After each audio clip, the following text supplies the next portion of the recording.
Welcome to Awakenability. I'm Honorable Dr. Joseph Randolph Bowers. Thanks for joining our YouTube community, and you can catch selected episodes at Apple Podcasts and Spotify. Please also join us at our community at awakenability.com, where we offer transformative programs in personal and professional development.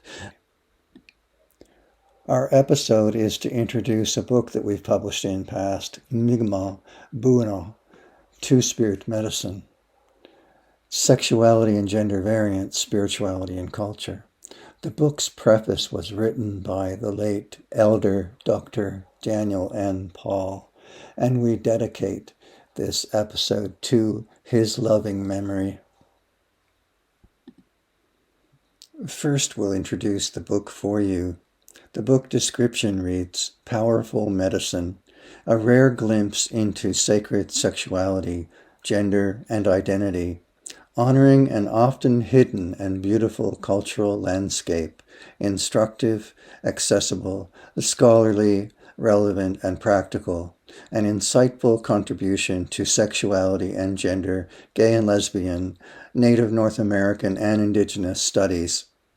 An integral textbook for courses in education, counseling, psychotherapy, psychology, social work, medicine, nursing, and health. Welcoming and empowering for youth, adults, and family. Dr. Joseph Randolph Bowers is an Australian-Canadian counselor, psychotherapist, and author of The Practice of Counseling, Sacred Teachings from the Medicine Lodge. Mi'kmaq Elder Dr. Daniel N. Paul is a Canadian historian and celebrated author of We Were Not the Savages, First Nations History. The authors reveal how two-spirit and traditional medicine have always existed and are being rekindled in our times. Among many awards, Elder Paul received an honorary Doctor of Letters from the University of St. Anne, honorary Doctor of Law from Dalhousie University, and the Order of Canada, the Order of Nova Scotia, and the esteemed Grand Council Chief Donald Marshall Memorial Elder Award. Elders Daniel and Patricia, his wife, as it says in the book, which is quite touching right now, live in Halifax and enjoy life with many grand and great grandchildren. In loving memory, our dear friend Danny, we miss you so much. Given the nature of this project, I thought it wise to introduce my professional background. I have a PhD in counseling, psychotherapy, and health, and a Master of Education Counseling. That was my foundational degree in the counseling psychotherapy field. I also have attained 2 additional doctorates over the past few years. I have a Doctor of Divinity in the field of spirituality studies and an honorary Doctor of Divinity in Franciscan studies and earth-based spiritualities. Amongst my many qualifications, I have over 250 publications. And my works are kept at special collections with the Mi'kmaq Resource Center at Cape Breton University and the Mi'kmaq Archives via the University of Saskatchewan. From 2007, I have served as an associate scholar with the Center for World Indigenous Studies out of the United States of America.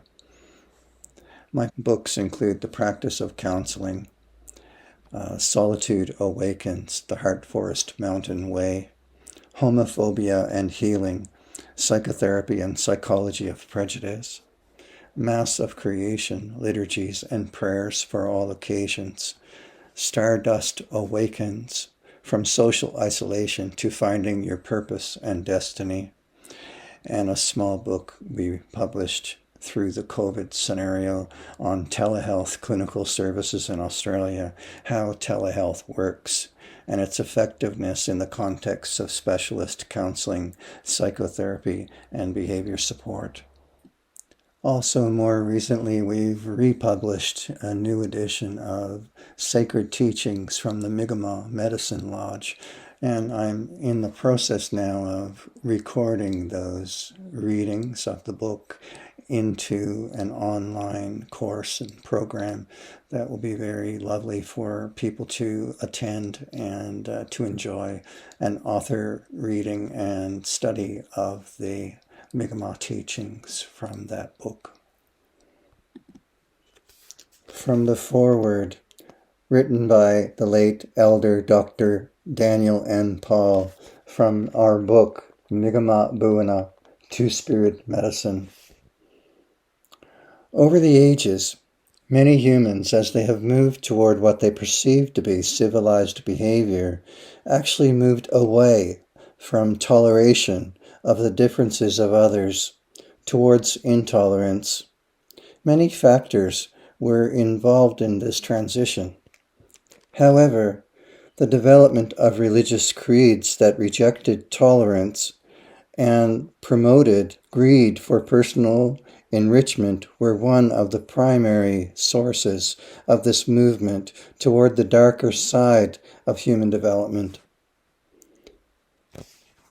Horrors such as brutal discrimination because of race, gender, and sexual orientation, among many other forms of identity held up as targets for violence, were the evils that sprung up from this type of development and mindset.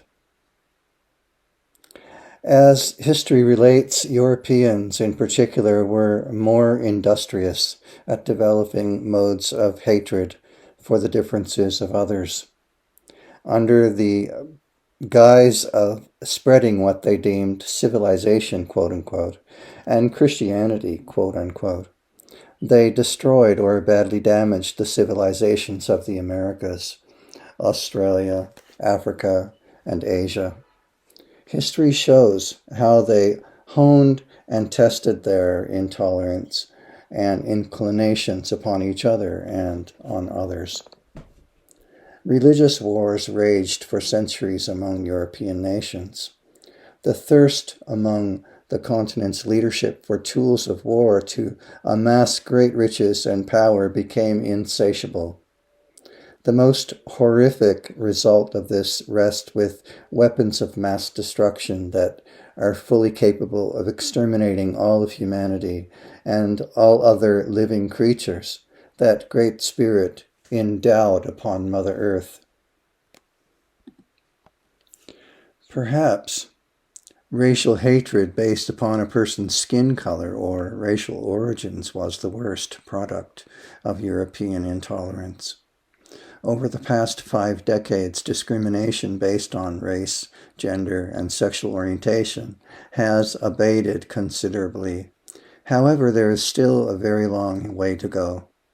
Plenty of religious leaders still rail against one another's beliefs and condemn those who don't adhere to their views and teachings.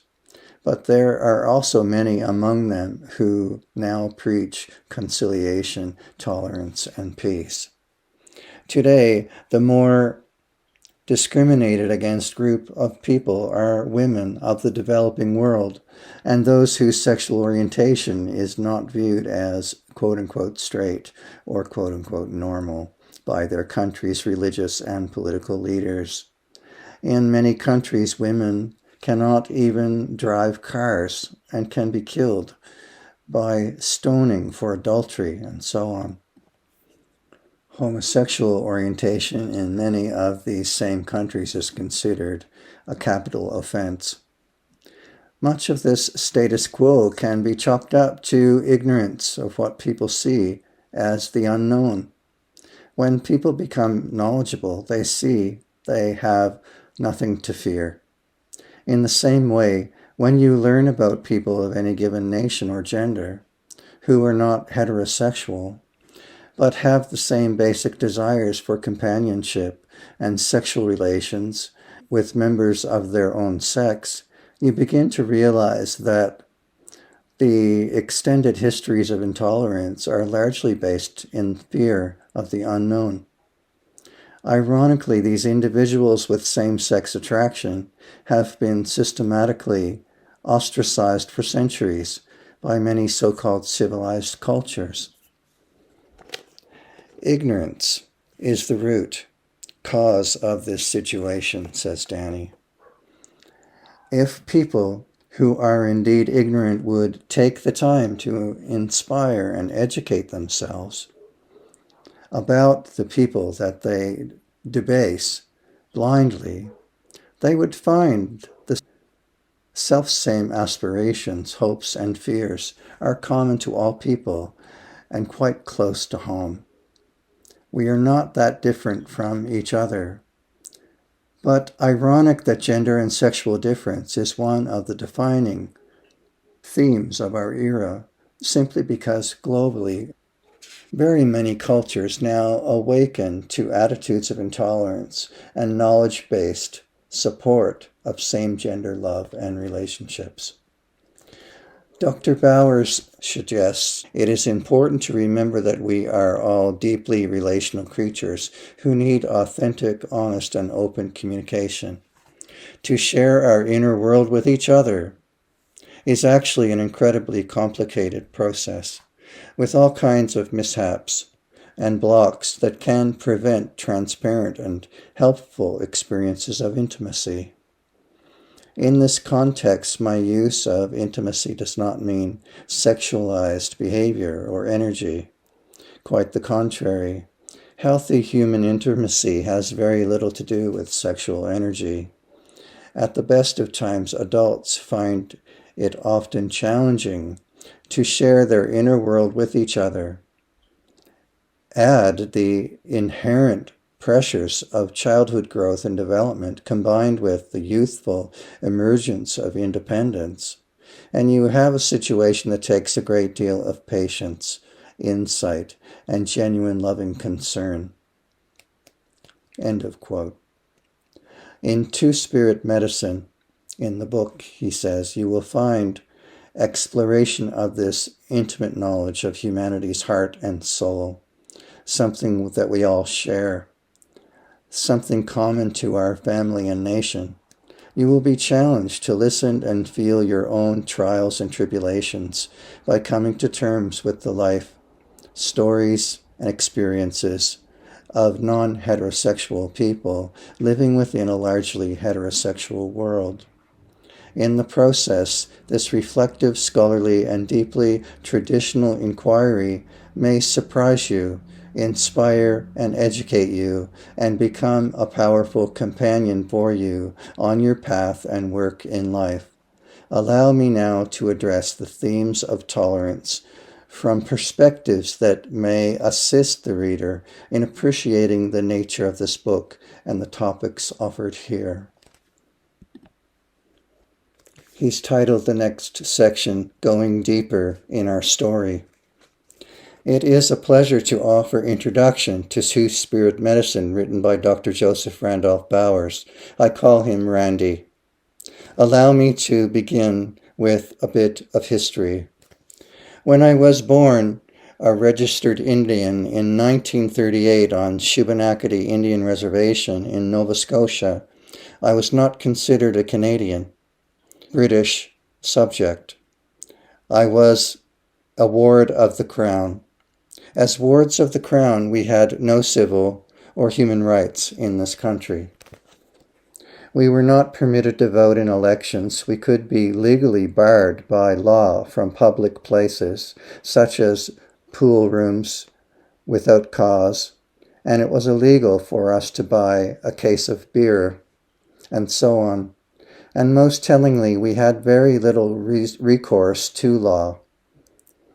In contractual arrangements, we had the same legal status as drunks and insane persons. I speak from experience. Federal Indian agents had godlike powers over us. They controlled our lives from the cradle to the grave, and most of them thought themselves to be our betters. This brings to mind an amusing story. I was a rebel against a radically intolerant system since I was very young, and was not intimidated by Indian agents and their authority, quote unquote. During a discussion with an Indian agent in the late 1950s, I dared to disagree with him. He commented, quote, "You're not very respectful of your betters," end of quote. In response, I said, "The reason that you perceive such is that you assume that I've met my betters, which I haven't, and I won't until the day I die and meet my Maker. Then I will concede that I've met my betters." He was flabbergasted and left my company, not a happy camper. Up until 1961, I worked at many trades and support positions as a carpenter, laborer, harvester, factory worker, and many others that are far too numerous to mention here. When I got into management in 1961, I remembered well the vital importance of supporting people and treating them with fairness and respect. Such fair treatment is a must to have a successful existence. Treat other humans with the utmost tolerance and respect, and give them human dignity, and most will respond in kind. We and our ancestors have been victimized by intolerance for centuries. You might like to read about this history in my book, We Were Not the Savages, that details the colonial relations over the past 500 years. Racism towards us, although not as blatant as it used to be, is still displayed openly in Nova Scotia. For instance, at Cornwallis Park there was a statue of the British colonial governor Edward Cornwallis, a man who decided in 1749 to try to exterminate the Mi'kmaq on Peninsula Nova Scotia. After concerted efforts, during January 2018, the statue was removed and placed in storage. However, the Mi'kmaq colonial encounter is not widely understood. It took a long time for registered Indians to make some progress in acquiring a measure of civil and human rights in this country.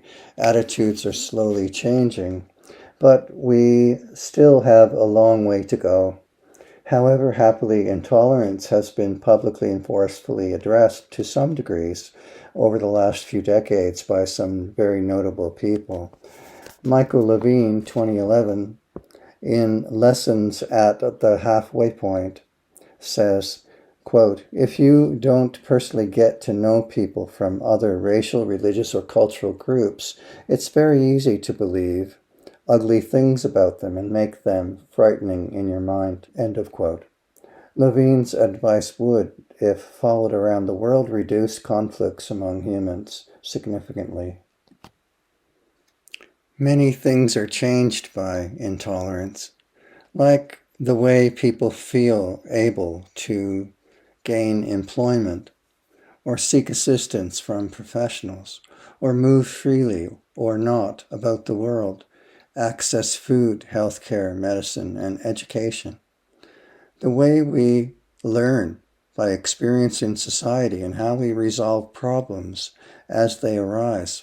For example, we might seek a tradesperson when dealing with a leaking roof, or have someone in our family lucky enough to have studied building or carpentry.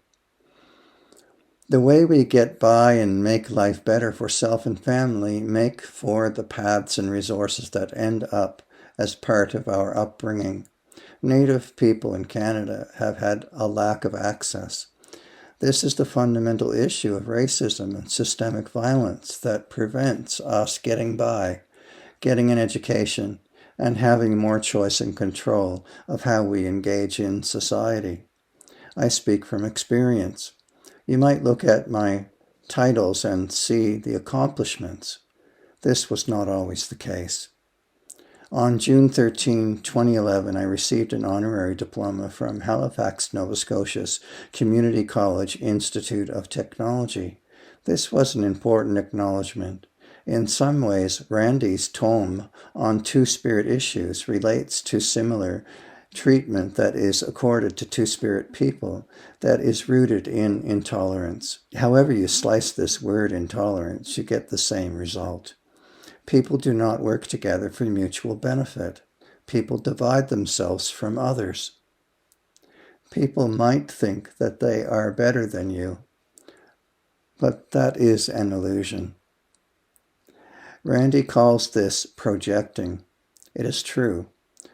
You project, like a movie camera on the screen, something that is inside of you.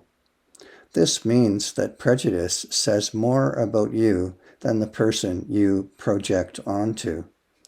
In fact, that person receiving your prejudice, your projection, needs to discover who they are apart from your projecting onto them.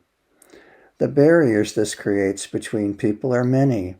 The result is social isolation. To isolate means to separate equals. This dynamic is harmful to everyone. But consider the power of the word that means we are equals, become separated and isolated. I have seen this dynamic throughout history.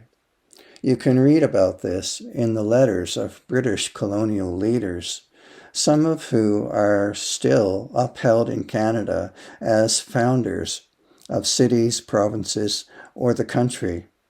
The history is actually extremely clear. Those who read the evidence now acknowledge the racism and violence for what that is and was, even in the context of the times.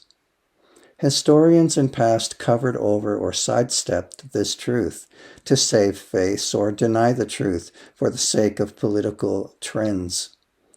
But when you look clearly at the intolerance, the truth of history, the truths of history are plain and simple. People do not act in a vacuum. People act in the ways they act. We are loving and kind to others, or we are confused, intolerant, and even abusive. People have defined inwardly the choice to make good attitudes. If you do not question what you receive as a child and continue to not ask questions as an adult, you may find yourself acting in ways that are unkind to others. This may not come to your awareness because you are too busy projecting onto others the lies that you have learned.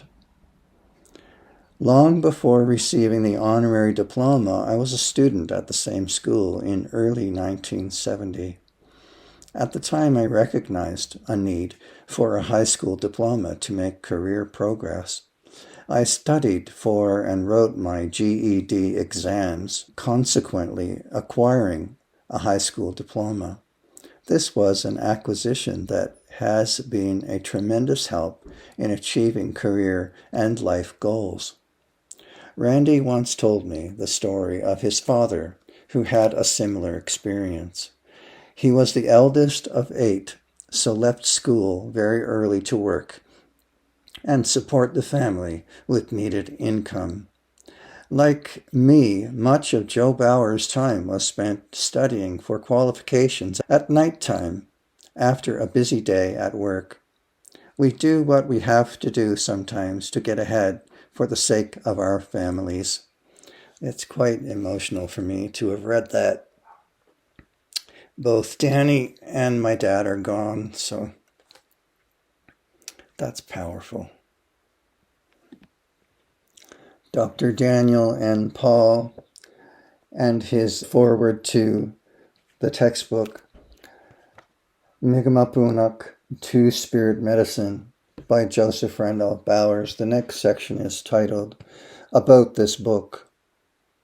In this book that you will read, Randy shares many different perspectives and insights about the two-spirit experience. There is something here for most people. From my perspective, the common threads around intolerance make two-spirit issues very simple and direct. No human being deserves projection of prejudice or any kind of projection at all. This way, people objectify others causes harm. Harm in history or harm now Both lead to poor outcomes.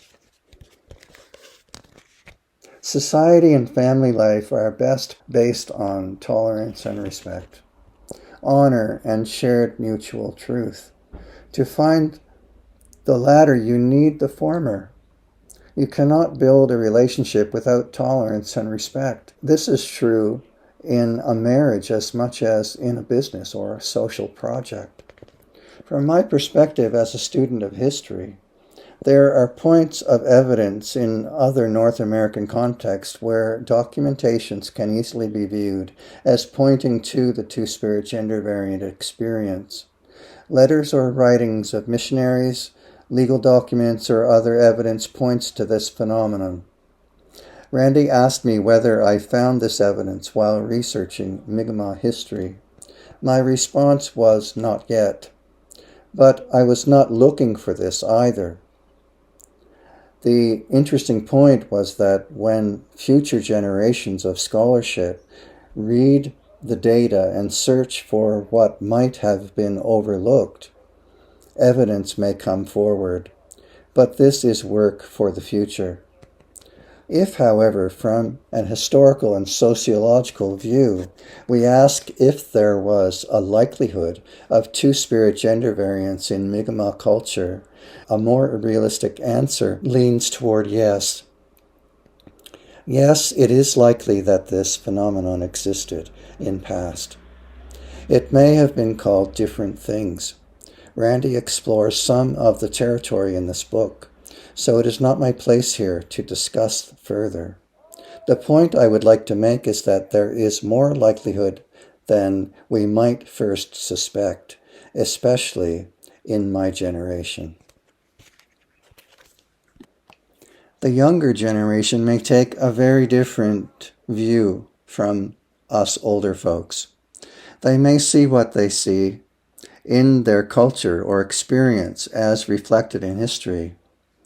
This has a layer of our projecting onto history what we want to see.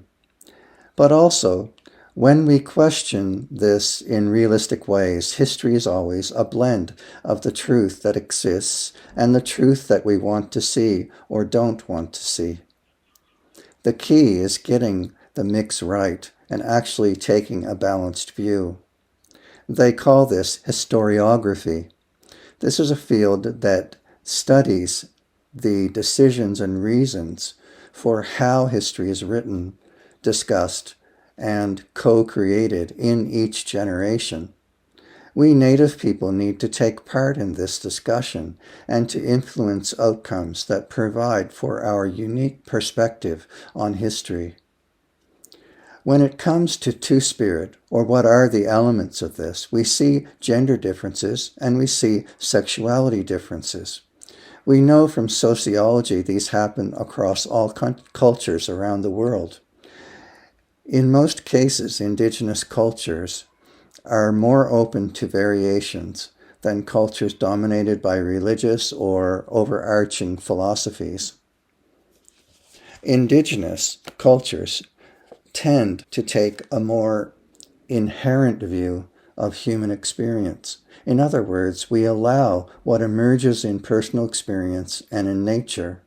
The point is not to control and dominate nature and the self, but to nurture a relation of respect with what is real and what is happening in nature. As soon as we stray from this path, we get in trouble. The old stories of our elders say this in many different ways. When you read some of the ethnographies by Ruth Holmes Whitehead, who was also in touch with Randy about this book and about two-spirit issues, we begin to understand that Mi'kmaq teachers were oriented to help young people take on and reflect upon values that build personal agency, personal power, and to act with honor and respect. Even sacred ceremonies and very sacred traditions have this element of teaching the better way to live and the ways we can deal with crisis or personal doubt. The practices point to basic social and emotional values that help youth and adults to address problems and move forward with honor and respect.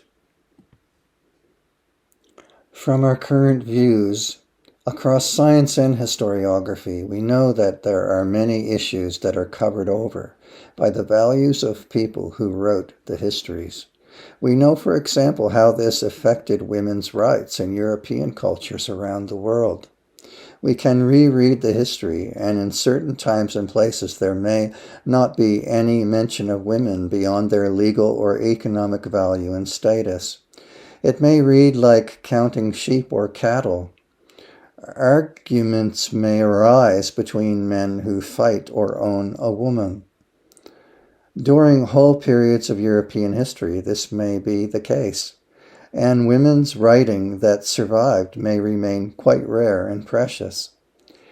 In an even more pervasive way, two-spirit experience was not written into history, or more precisely, was whitewashed out of history by people who could not reflect on the history and diversity of humanity. One reason was that the European cultures objectified women's status to such a degree that gender roles were extremely male-dominated and rigid. Much fear and projection were associated with anything outside the culture's norms of gender and sexuality. Much of this had been for centuries dictated by the church and social systems that had grown up to have enormous power over people's everyday lives. Prior to colonial contact, such a vast machine of social disorder and oppression did not exist for native cultures in North America.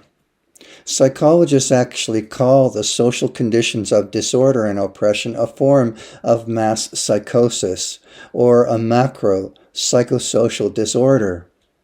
Sociologists with psychological training examine culture-wide trends for signs of degradation into oppressive regimes, and a global scale and nation-based scoring system is commonly used today that provides countries with more objective measures for social wellness versus social disorder.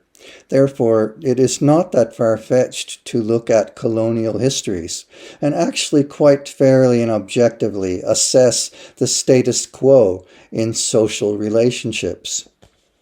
Native nations during the early days of colonial relations had no comparison and no idea how extensive this social disorder was until it was too late. We have studied and observed this now for 500 years. So our take on things is fairly realistic and objective. Our objectivity is partly based on our philosophy of detachment in support of creation. What is remains what is, regardless our desire for change. A basic attitude of acceptance underpins native culture because we seek to remain in harmony with nature. This does not mean we do not have a warrior tradition, but even here, native warrior traditions are spiritually grounded in principles of honor, respect, truth, humility, listening, learning, and justice. Our values tend to balance the process of engaging with conflict. For the Mi'kmaq people, colonization quickly enough moved past relations of apparent respect and honor into relations that were based on greed, control of land and water resources, and oppressive ownership of everything, to such a degree that freedom was lost for everyone, including European settlers and their children. But by then, the wave of immigration and domination was well underway. The Americas were never quite the same again. When you consider these points of view, you quickly realize that two-spirit gender and sexuality diversity likely existed among the Mi'kmaq as something honorable and normal, just as women's leadership and inherent value was highly respected amongst our people. But you may not find direct or clear written evidence of either of these points, depending on where you look and who was doing the writing. The point about medicine traditions is interesting. There are many perspectives on this today. Most discussions can easily lead to arguments of belief.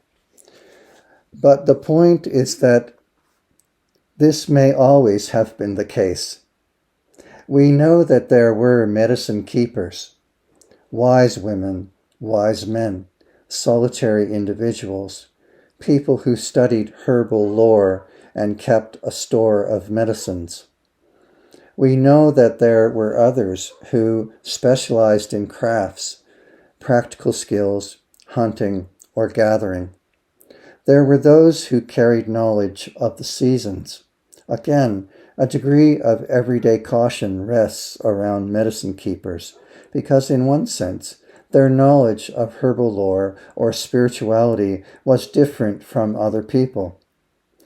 What you don't know may arise fear, so you are weary until you trust a person with powers of knowledge.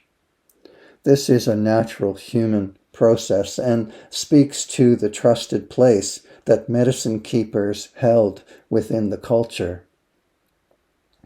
As other examples, we know from historical evidence that our people were experts on mapping the stars, that they were good at ocean passage for fishing, and that tracking in the deep forests and woods of this region demanded very good survival skills.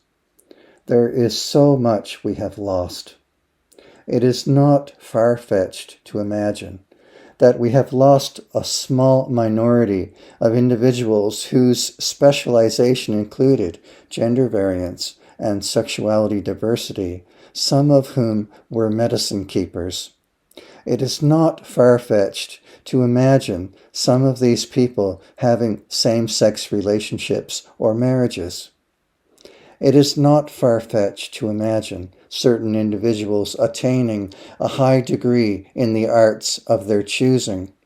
And we can look around today and find people who dedicate their life to similar pursuits. The Puoinaq medicine tradition is not lost, but being reawakened in our times. Two Spirit movements are an expression of this wider cultural healing. These situations of same-sex relationships may exist today, and where the adults involved are honest, honorable, and respectful, family and community get used to things and tolerate or accept people for who they are. This is the native way, more or less. To see this in history is plausible. To see this in Mi'kmaq history is even more plausible, given the core of native values are generally tolerant and accepting of diversity in creation and in people. A few years back, Randy published a paper on the nature of diversity in creation and how native cultures provide more space for acceptance and tolerance.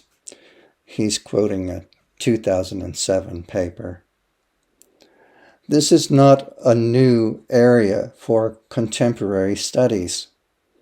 But what is new here is the combination of studies that allow people today to challenge old prejudice and to move forward with supportive relations within society. Today, we see this lack of tolerance still around same-sex marriage, raising of children by same-sex couples, and generally allowing and helping these minorities to get on with life in society. It is not that we have to do extra work here. It is just that, like my early days, people in society need to have a positive attitude. People need to have space and time to help one another. People need to be able to apply for a job, or a school diploma, or a GED exam, or a degree, and not be rejected because of their color, beliefs, who they sleep with, or who they call their partner or spouse. In conclusion, I encourage you to be tolerant and forgiving towards your human brothers and sisters. When you view your coworkers and others, do not let race, color, religion, sexual orientation, and any other reasons demean him or her in your eyes. Instead, see him or her as an equal and always treat fellow humans with dignity and respect. Your reward will be happy and prosperous lifetime. From Elder Dr. Daniel N. Paul on the 10th of January 2019 in Mi'kmaq. I'm Honorary Dr. Joseph Randolph Bowers, and thank you for listening to this reading of the foreword to our book, Puoinaq Two Spirit Medicine, Sexuality and Gender Variance, Spirituality and Culture.